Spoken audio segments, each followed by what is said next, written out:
우리 예수님께서 하늘의 영광을 다 내려놓으시고 사람의 모양으로 사람이 되어 이 땅에 탄생하신 성탄절이 이제 한 주 앞으로 다가왔습니다. 여러분, 우리 예수님은 이 세상에 탄생하실 때 가장 작은 모습으로 가장 낮은 자리에 탄생하셨습니다. 예수님의 탄생과 예수님의 성장, 예수님의 사역, 예수님의 죽으심, 이 모든 것들이 한마디로 말해서 겸손하셨다는 것을 보여줍니다.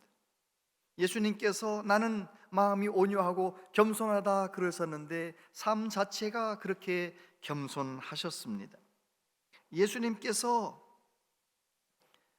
베들레헴에 탄생을 하셨는데, 베들레헴 하면 우리는 마구간을 생각하지 않아요? 우리 예수님께서 베들레헴 마구간에 탄생하셨기 때문이지요.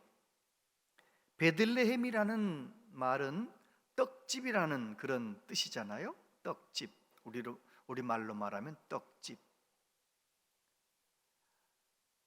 우리를 위해서 영원한 생명의 떡이 되어주시기 위하여 베들레헴에 탄생하신 것입니다.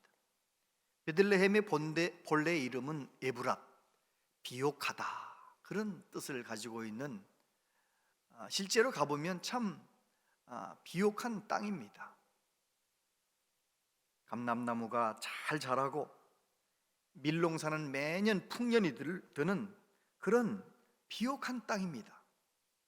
그래서 그곳에는 떡집이 있었고 예루살렘에 올라가는 사람들이 그곳에 들러 떡을 먹으며 힘을 얻고 그랬던 것 같습니다.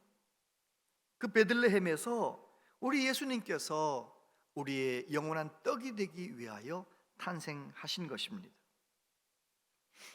남아프리카의 성자 앤드루 머레이라고 하는 목사님은 그런 말씀을 하셨어요. 순종이라는 작은 책에서 성경은 하나님의 천지 창조, 사람들의 타락, 그로 인해서 불행과 저주가 시작이 되고, 그런데 저주와 불행으로 끝나는 것이 아니라 예수 그리스도께서 오셔서 구원하시는 이야기, 그렇게 성경은 이루어졌다, 그런 이야기를 하면서 하나님께서 에덴 동산을 만드시고 그곳에 아담을 살게 하시면서 아담과 하와에게 사랑을 요구하시거나 믿음을 요구하지 않으시고 순종 하나를 요구하셨다는 거예요. 순종. 왜 그런가요? 순종 속에는 믿음과 사랑이 다 들어있기 때문에 그렇습니다. 저와 여러분도 성령의 도우심 가운데 하나님 앞에 말씀에 순종하는 사람이 된다는 것은 하나님을 향한 사랑, 하나님을 향한 믿음이 그 안에 다 들어있는 것이지요. 그런데 아담은 하나님께서 요구하신 그 한 가지 순종을 하지 못하고 불순종하게 되는 것이죠. 그래서 온 인류가 저주 아래 있게 되었고 죽음 가운데 가게 된 것입니다. 로마서 5장 19절 같이 한번 읽어볼까요? 시작. 한 사람이 순종하지 아니하므로 많은 사람이 죄인 된 것 같이 한 사람이 순종하심으로 많은 사람이 의인이 되리라. 아멘. 아담 한 사람이 불순종함으로 모든 사람이 다 죄인이 된 것처럼, 그런데 이 죄인이 다 죄인만 살고 있는 세상 가운데 예수님이 오셔서 하나님의 뜻에 온전히 순종하신 것입니다. 그래서 구원의 길을 열어주셨고, 누구든지 예수 그리스도를 나의 구주로 믿는 사람들은 이제 의로워지고 죄사함 받고 하나님의 자녀로 살게 된 것입니다. 그 하나님의 의를 이루기 위하여 우리 예수님께서 탄생하신 그 이야기 속에 우리는 하나님의 마음을 알게 되고, 그 이야기 속에서 우리 예수님은 가장 낮은 곳에 오셨구나를 깨닫게 되는 것입니다. 첫 번째, 하나님은 역사를 주관하신다는 사실입니다. 누가복음 2장 1절로 2절에 보면 그때 가이사 아구스도가 영을 내려 천하로 다 호적하라 하였으니 이 호적은 구레뇨가 수리아 총독이 되었을 때에 처음 한 것이라. 로마의 황제가 로마의 모든 정복한 모든 나라들, 모든 시민들은 다 호적하라. 세금을 효과적으로 거두기 위하여 호적하라고 그렇게 명령을 내렸는데, 이 호적 명령이 하나님의 섭리 아래 있었다는 것입니다. 호적하라 명령한 때, 그때가 하나님이 정하신 때였다는 것입니다. 여러분, 하나님은 시간을 창조하셨을 뿐만 아니라 하나님이 창조하신 시간은 흘러갑니다. 이 영원한 계속 흘러가는 이 하나님께서 창조하신 시간을 하나님이 주관하신다는 사실입니다. 존 스토트께서 쓰신 그리스도의 십자가라는 책에 이런 이야기가 나옵니다. 대신한다는 개념이 죄와 구원의 핵심이라 할 수 있다.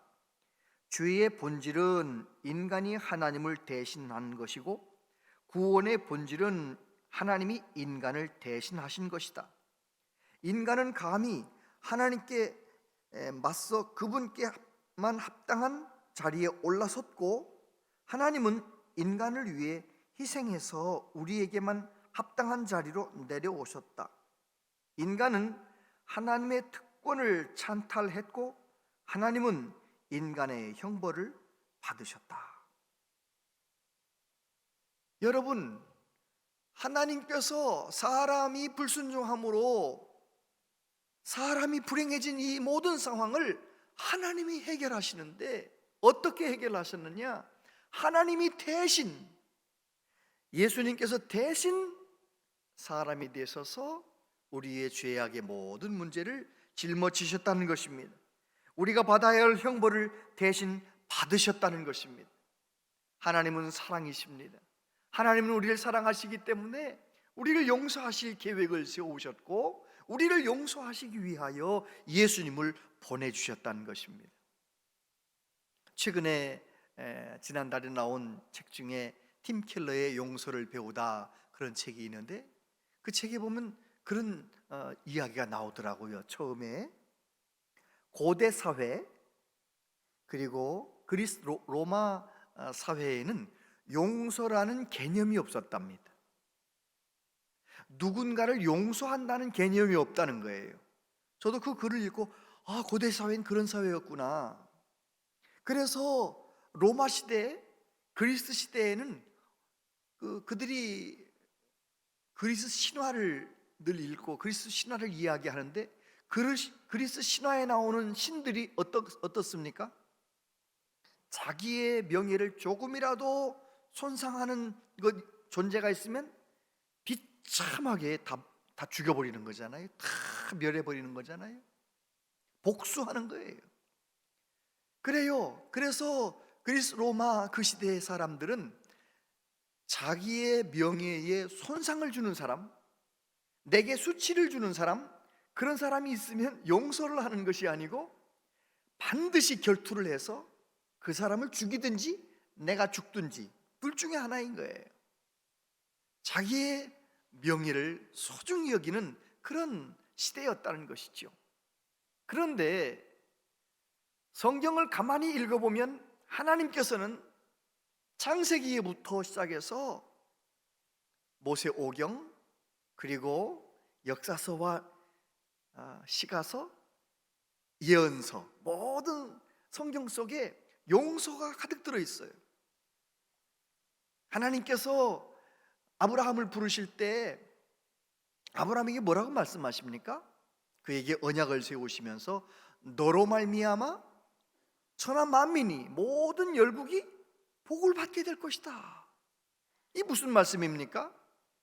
아브라함의 후손을 통하여 천하 만민이 구원 얻는 길이 열린다는 것입니다.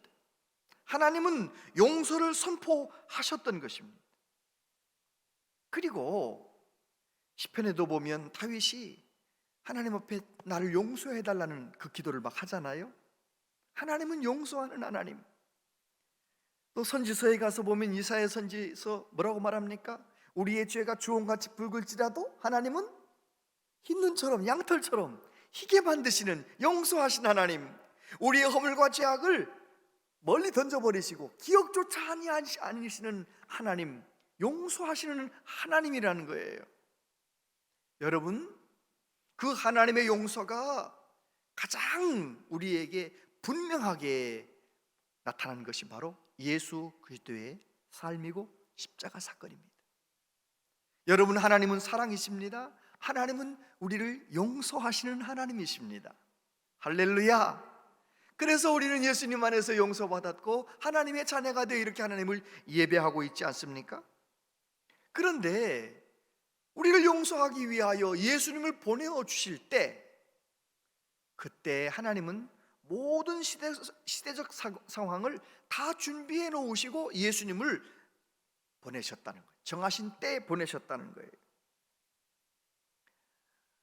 로마 시대는 로마가 다 통치하고 있기 때문에 이스라엘에 살아도 터키 가는 게 어렵지 않고요, 이스라엘에 살아도 유럽에 가는 게 어렵지 않아요. 왜요?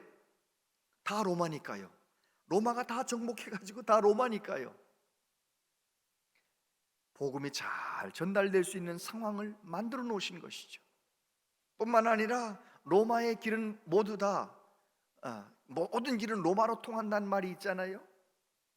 왜 로마 시대에 그렇게 길을 닦았습니까? 성지순례 가보면, 예배소에 가보면 이 로마 시대에 닦았던 길이 그대로 지금도 있습니다. 로마가 어느 지역에서 반란이 일어나면 로마 군대를 빨리 보내가지고 반란을 빨리 진압하기 위하여 도로를 만든 것입니다. 로마가 모든 나라를 잘 다스리기 위하여 도로를 만들어 놓았는데, 이것 역시 복음을 위하여 잘 쓰인 것이죠. 바울 사도가 그 길을 따라 복음을 전한 것입니다. 뿐만 아니라 주전 300년 전에 알렉산더가 세계를 정복하면서 헬라어를 다 전하는 거예요. 헬라어를 전해서 로마에서는 헬라어만 할 줄 알면 다 어느 나라에 가서든지 복음을 전할 수 있는 언어가 통일되게 만든 거예요. 정치가 통일되게 만들고 또 모든 길이 닦이고 말이 통하도록 만들어서 예수 그리스도의 복음이 효과적으로 증거될 수 있도록 그렇게 상황을 다 만들어 놓으시고, 그런 때에 하나님께서 예수님을 보내주셨다는 것입니다. 그리고 유태인 디아스포라, 오랜 세월에 걸쳐서 유태인들이 이 나라 저 나라에 많이 흩어져 있는 것입니다. 저 근동에도, 저 터키에도, 저 유럽에도 많이 흩어져 있는 것입니다. 그들이 사도 바울이 복음을 전하는데 얼마나 도움이 되었는지 모릅니다. 하나님께서는 그렇게 완벽하게 모든 상황을 복음이 잘 효과적으로 전달될 수 있는 상황을 만들어 놓으시고 때가 되어 예수님이 탄생하도록 만드셨다는 것입니다. 그래서 사도 바울은 이 사실을 깨닫고 때가 참에 하나님이 그 아들을 보내사 여자에게서 나게 하시고 율법 아래 나게 하셨다, 그렇게 말을 하는 것입니다. 여러분, 하나님께서 시간을 창조하셨고 하나님께서 시간을 통치하시는 것이에요. 이게 우리 하나님의 자녀에게는 얼마나 큰 위로가 되는지 몰라요. 우리가 살고 있는 70년, 80년, 90년의 인생길, 나는 1년 후에, 1시간 후에 무슨 일이 어떻게 벌어지는지 모르고 나는 내게 주어진 시간을 걸어가고 있지만 그 모든 시간이 하나님의 손 안에 있다는 것, 얼마나 큰 위로가 되는지 몰라요. 하나님은 이제까지도 인류의 역사를 주관하셨지만 앞으로도 인류의 역사가 얼마나 남아있는지 모르지만 그 남은 시간도 역시 하나님의 손 안에 있다는 것을 믿으시기 바랍니다. 그래서 결국은 부정이 많은 것 같고 도덕이 무너진 것 같고 모든 것 다 엉망인 것 같은 이 세상을 공의로우신 하나님께서 결국은 다 새롭게 하실 줄로 믿는 것, 하나님이 때를, 시간을 통치하신다는 걸 믿는 것, 그것이 우리의 믿음인 것입니다. 하나님께서는 그래서 정하신 때 로마 황제에게 호적하라 명령하도록 만드셨던 것입니다. 두 번째로 예수님은 말씀대로 탄생하셨다는 사실입니다. 누가복음 2장 3절부터 보면 모든 사람이 호적하러 각각 고향으로 돌아가매 요셉도 다윗의 집 족속이므로 갈릴리 나사렛 동네에서 유대를 향하여 베들레헴이라 하는 다윗의 동네로 그 약혼한 마리아와 함께 호적하러 올라가니 마리아가 이미 잉태하였더라. 여러분, 마리아하고 요셉은 갈릴리에 사는 사람들이잖아요. 그런데 갈릴리에서 살고 갈릴리에서 아기를 낳아야 할 그런 상황이었는데 그들이 베들레헴으로 올라가게 되었다는 거예요. 왜요? 호적하라. 자기가 속한 그 동네에 가서 호적하라. 다윗은 다윗의 족속이기 때문에 우리 요셉이 다윗의 족속이기 때문에 베들레헴으로 올라가서 호적을 하게 되었다는 것입니다. 베들레헴은 어떤 곳입니까? 미가서 5장 2절에 보면 베들레헴 에브라다야 너는 유다 족속 중에 작을지라도 이스라엘을 다스릴 자가 내게서 내게로 나올 것이라 그의 근본은 상고에 영원에 있느니라. 여러분, 베들레헴은 예수님이 탄생하실 곳으로 이미 미가 선지자를 통해서 예언된 곳이에요. 그래서 예수님이 탄생을 어디서 하게 만드셨느냐? 하나님께서 시간을 다스리시면서 그 시대를 역사를 다스리시면서 호적 명령을 따라서 마리아와 요셉이 갈릴리에서 베들레헴으로 가게 만드신 거예요. 갈릴리 나사렛에서 베들레헴까지는 145km. 145km면 걸어서 가야 되니까 얼마나 먼 거리예요. 그리고 만삭의 몸으로 배가 부른 이 마리아가 얼마나 힘들었겠습니까? 그런데 하나님의 말씀대로 탄생하도록 베들레헴으로 가게 만드셨다는 것입니다. 여러분, 우리가 꼭 기억해야 될 것 하나 있어요. 예수님은 탄생하는 것, 성장하는 것, 사역하는 것, 돌아가시는 것, 부활하시는 것까지, 재림하실 것까지 성경에 다 예언되어 있다는 사실이에요. 예수님의 모든 삶을 탄생하시기 전부터 예수님의 생애를 다 예언해 놓으셨어요. 예수님은 예언한 대로 베들레헴에 탄생하셨고, 예수님은 예언한 대로 나사렛에서 자라나셨고, 예수님은 예언한 대로 갈릴리에서 일하시는 것이죠. 마태복음 1장 23절에 보면 보라 처녀가 잉태하여 아들을 낳을 것이요 그의 이름은 임마누엘이라 하리라 하셨으니 이를 번역한즉 하나님이 우리와 함께 계시다 함이라. 이사야 시대에 벌써 700년 전에 하나님은 예수님의 별명 임마누엘이라는 이름까지 이미 정해 놓으시는 거예요. 여러분, 우리 예수님은 말씀대로 이 세상에 탄생하셨고 말씀대로 사역하셨고 말씀대로 죽으셨어요. 그래서 예수님이 이런 말씀을 하셨습니다. 내가 하늘에서 내려온 것은 내 뜻을 행하려 함이 아니요 나를 보내신 이의 뜻을 행하려 함이니라. 나를 보내신 이의 뜻은 내게 주신 자 중에 내가 하나도 잃어버리지 아니하고 마지막 날에 다시 살리는 이것이니라. 예수님은 하나님의 말씀, 하나님의 뜻을 이루기 위하여 공생애를 살아가셨던 것입니다. 이사야서 9장 1절 2절에 보면 전에 고통받던 자들에게는 흑암이 없으리로다. 옛적에는 여호와께서 스불론 땅과 납달리 땅이 멸시를 당하게 하셨더니 후에는 해변길과 요단 저쪽 이방의 갈릴리를 영화롭게 하셨느니라. 흑암에 행하던 백성이 큰 빛을 보고 사망의 그늘진 땅에 거주하던 자에게 빛이 비치도다. 그렇습니다. 갈릴리는 이스라엘 사람들이 이방 땅처럼 여기고 정말 영적으로 볼 때 어두운 땅이고 이방인과 아주 혼혈된 땅이고 그런 소외된 지역이었지만 예수님이 그곳에서 사역하시면 그 갈릴리 어두운 땅에 빛이 비추게 될 것이다, 영광스럽게 될 것이다 라고 말씀하셨는데 그 말씀대로 예수님은 갈릴리에서 사역하셨다는 것입니다. 예수님은 말씀하신 대로 고난을 당하셨어요. 히브리서 기자는 예수님의 고난을 이렇게 말합니다. 그가 아들이시면서도 받으신 고난으로 순종함을 배워서 온전하게 되셨은즉 자기에게 순종하는 모든 자에게 영원한 구원의 근원이 되시고. 그렇습니다. 우리 예수님은 탄생부터 시작해서 죽으시고 부활하시고 앞으로 다시 오실 것까지 성경에 다 예언이 되어 있어요.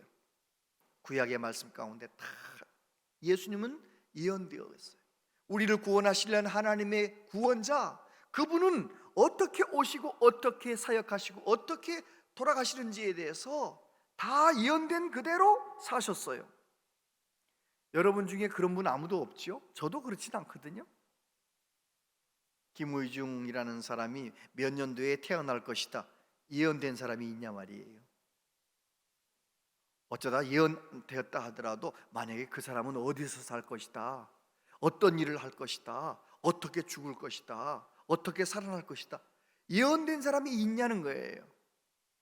여러분, 하나님이 살아계시고 역사하신다는 중요한 증거 중에 하나가 하나님은 선지자를 통하여 말씀하시고 말씀하신 대로 이루신다는 거예요.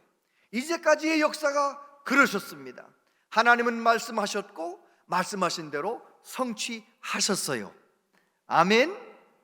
이제까지의 역사도 하나님이 그렇게 하셨지만 앞으로 우리의 미래에도, 주님 오신 그날까지 앞으로 미래의 모든 삶도 하나님이 다스리고 하나님이 말씀대로 이루어지게 될 줄로 믿습니다. 세 번째, 우리는 예수님의 탄생 사건을 통하여 하나님은 작은 것을 들어 위대하게 만드신다는 것을 깨닫게 됩니다.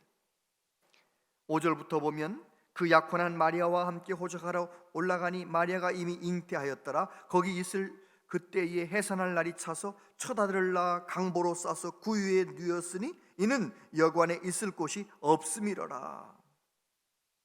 여러분, 하나님이신 예수님이 탄생을 하시는데 화려한 예루살렘에서 탄생하신 거 아니에요. 조그만 동네 베들레헴에서 탄생하시는 거예요. 그리고 명문가에 잘 사는 집 딸을 하나님께서 택하지 않으셨어요. 갈릴리 작은 동네에 무명의 아가씨 소녀에게 찾아가셔서 그에게 말씀하게 하시고 순종하는 그를 통해서 예수님 탄생하게 만드셨어요. 그리고 예수님 탄생하실 때도 오늘 본문에 보면 베들레헴 마구간에서 말구유에 누이셨어요. 강보로 싸서 구유에 누였다. 이 말은 무슨 말씀입니까? 가장 낮은 자의 모습으로, 가장 작은 자의 모습으로 탄생하셨다는 거예요. 그런데 놀라운 것은 우리 하나님은 그렇게 탄생하신 그 베들레헴, 그 마구간을 하나님이 얼마나 위대하게 만드시는지 몰라요. 성지순례 가보시면 베들레헴을 가게 되는데 베들레헴에 가게 되면 반드시 찾는 곳이 있어요. 그곳이 어디냐? 바로 여기입니다. 예수님 탄생 교회. 예수님의 탄생하신 그 장소를 이제 기념해서 한 건데, 그 예수님 탄생 교회의 특징 중에 하나가 출입문이 하나 있는데 저렇게 작아요. 모든 사람들이 다 허리를 숙여야만 들어갈 수 있어요. 겸손하게 허리를 숙인 자만 예수님 탄생하신 장소까지 들어갈 수가 있는 거예요. 예수님 탄생교회에 들어가서 보면 거기에 세계 각지에서 온 순례객들이 있는데 와글와글 시끌시끌한데, 그곳에 가보면 거기에 별 표시로 아주 특별한 표시를 해놨어요. 거기가 어디냐? 예수님이 탄생하셨던 장소라는 거예요. 그래요, 예수님은 인간적으로 볼 때 초라하게 마구간 말구 위에 누이셨지만, 그러나 그 장소를 우리 예수님이 탄생하심으로 얼마나 위대한, 세계가 모든 그리스도인들이 찾아가서 한번 보고 싶은 장소가 되게 만드느냐 말이에요. 하나님이 일하시는 방법이 그렇습니다.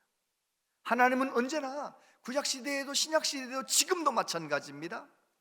작은 자를 들으셔서 얼마나 위대하게 만드시는지 몰라요. 아브라함 시대에 자녀를 많이 낳고 떵떵거리며 사는 사람들, 스스로 성공했다고 생각하는 사람들 많이 있었겠지만, 하나님은 75세가 되어도 아기를 낳지 못한, 어떻게 보면 실패할 것 같은 그 아브라함을 찾아가셔서 말씀하시는 거예요. 너는 복이 되라. 그리고 아브라함이 하나님의 말씀을 따라서 믿음으로 살았을 때 아브라함의 인생을 얼마나 위대하게 만들었는지 몰라요. 전 세계 사람들이 아브라함을 모르는 사람이 없을 정도로 아브라함을 위대하게 만드시는 하나님. 에서와 야곱 이야기도 마찬가지죠. 에서는 얼마나 사냥을 잘합니까? 아버지에게 인정받는 아들이잖아요. 남자다운 사람이잖아요. 그런데 하나님은 에서를 쓰시는 것이 아니고 야곱, 부엌에서 어머니나 돕고 우리로 말하면 마마보이 같은, 아버지에게 인정받지 못하던 그런 야곱을, 하나님은 그런 야곱을 들어서 위대한 믿음의 조상이 되게 만드시는 거예요. 요셉 이야기도 마찬가지죠. 형들에게 따돌림을 당하고 형들에게 팔려서 애굽의 종으로 팔려갔던 불쌍한 소년 요셉, 그를 하나님께서 쓰시는 거예요. 다윗 이야기도 마찬가지죠.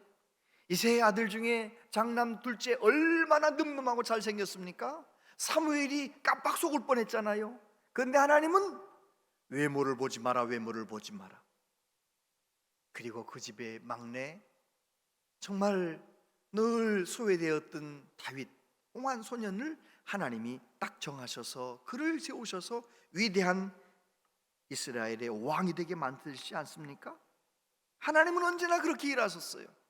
모세도 바로의 왕자로 대단할 때, 위세가 등등할 때 쓰시는 것이 아니고 오히려 바로에게 미움을 받아 도망가 미디안에서 그저 처가살이하고 있는 이제 나이도 많아서 80이 된 할아버지를 하나님은 쓰시는 거예요.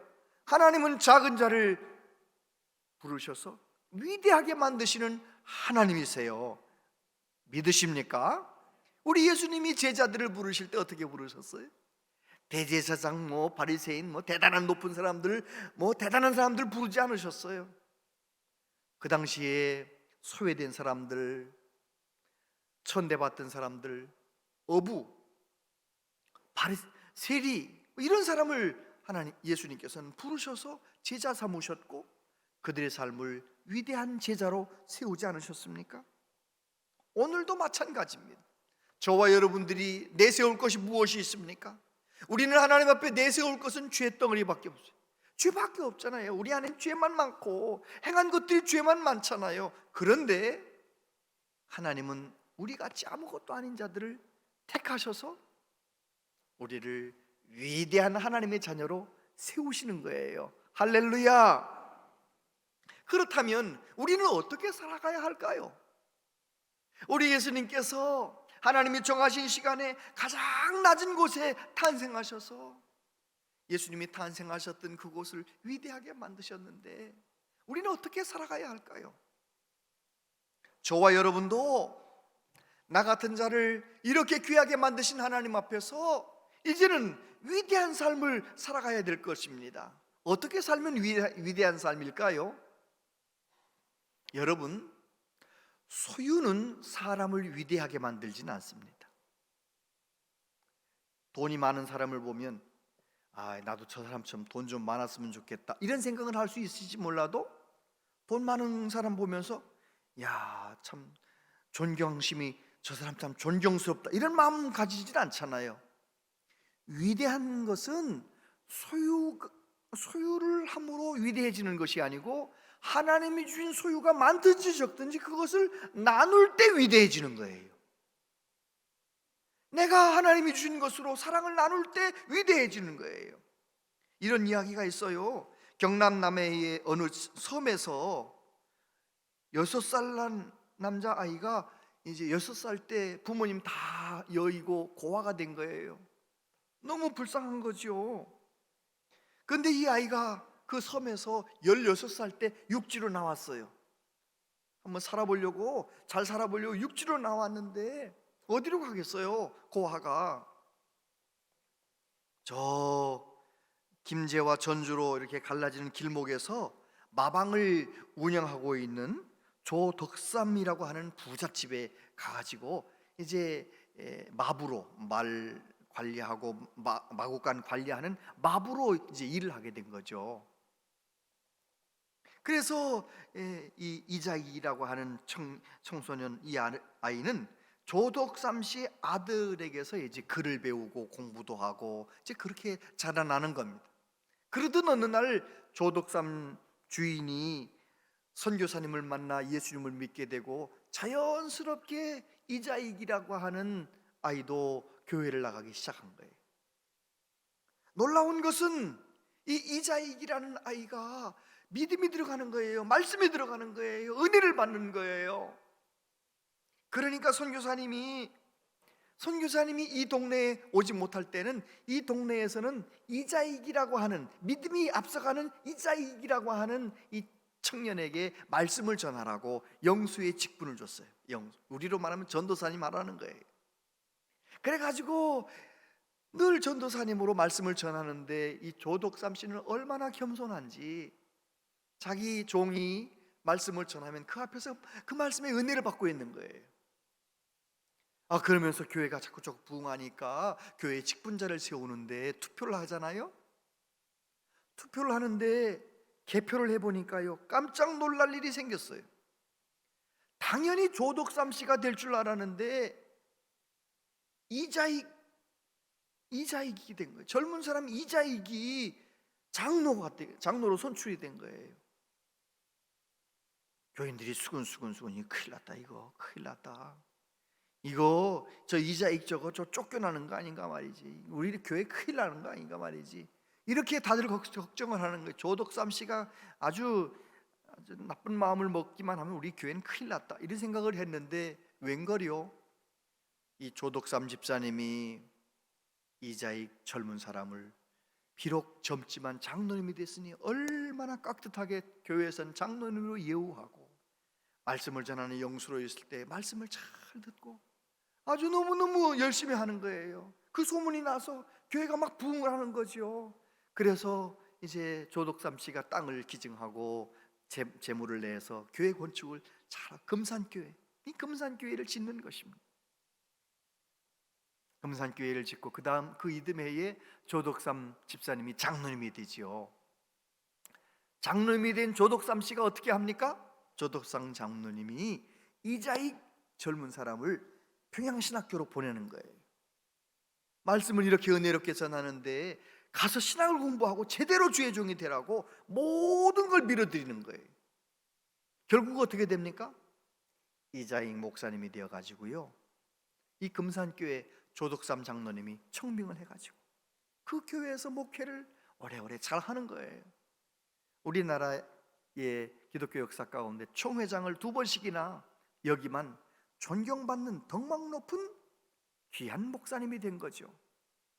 그런데 내가 은혜 받고 저 사람을 존귀하게 만들어 줬더니 조덕삼 장로님도 덩달아서 귀하게 된 거예요. 할렐루야! 이것이 하나님의 방법이에요. 저와 여러분들이 값없이 죄사함 받고 하나님의 자녀가 됐다니 감격한 마음을 가지고 혹시라도 내 주변에 또 다른 작은 사람이 있는지를 돌아보고 좀 내가 사랑해야 할 사람이 있는지를 돌아보고 내가 주님의 사랑으로 작은 사랑을 실천할 수 있다면 금년 성탄절에 저와 여러분은 위대한 믿음의 삶을 사는 거예요.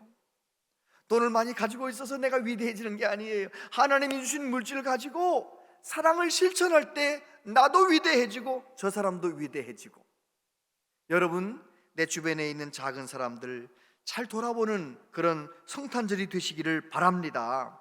잠언 19장에 보면 이런 말씀이 있어요. 같이 한번 읽어보세요. 시작.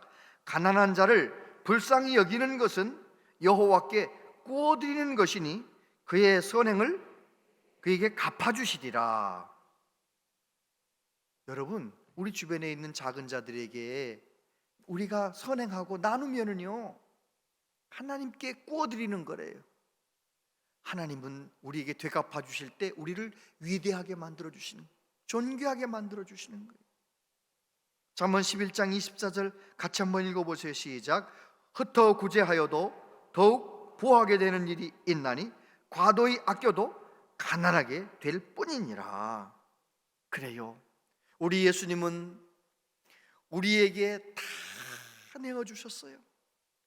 십자가에 죽으시기까지 가장 낮아지셨어요. 우리에게 무엇을 원하시겠어요? 예수님께서 다 내어주시고 가장 낮아지셨지만 가장 귀하게 되시지 않으셨어요? 저와 여러분도 그 예수님의 뒤를 따라가기를 원하시는 거지요. 나 같은 죄인을 구원하신 그 하나님 앞에 감사하면서 이번 성탄절에 과일 한 상자든지 쌀 10kg이든지 뭐든지 간에 작은 것 하나라도, 쿠키 한 박스라도 꼭 내 주변에 저분은 정말 주님의 사랑이 필요한 분이야, 꼭 사랑을 전달하시길 바랍니다. 이게 웬거요? 이러고 뭐라고 대답하시면 돼요? 메리 크리스마스, 기쁜 성탄절 되세요. 그리고 돌아오면 되는 거예요. 그럴 때 그 순간 그 선물을 받는 그분도 귀해지고 그 선물을 전해주는 여러분은 하나님 눈에 위대하게 비춰지게 될 것입니다. 그런 성도들로 가득한 우리 교회를 하나님이 들어 사용하실 줄로 믿습니다.